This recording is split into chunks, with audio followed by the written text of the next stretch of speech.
Hello ngayon guys, na ito po kami ngayon sa may ilog, sa tabing ilog. Galing po kami niya sa Kapurahan sa Buyog. Ayan, nagpapalangoy po kami ng karabaw dito. At medyo malalim po yung ilog ngayon. Pinapalangoy na lang po namin yung karabaw. Ayan, may pangalan guys yan, si Lodi. Ayan, yung pula guys yung nagpalangoy, yung nakablo na yun ng damit. Ayan, iintayin po namin yan dito makatawid sa kabila ng ilog. Ayan guys, malapit na po siyang makatawid kaya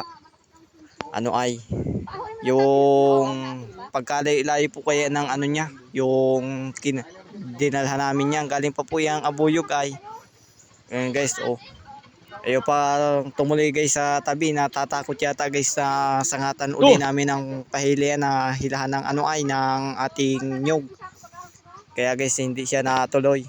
Ayan guys, yan po pala guys yung balsa na sinasakyan ng hauler papunta doon sa kabila doon ng daan na yun. Ayan guys, masakayan.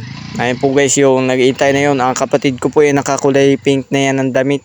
Ayan guys ay pink pala, violet. Ayan guys, umahon na rin po guys yung aming karabaw. Ayan. Hanggang dito na po ang aking video. Ako po yung panandali magpapaalam muna ngayon guys.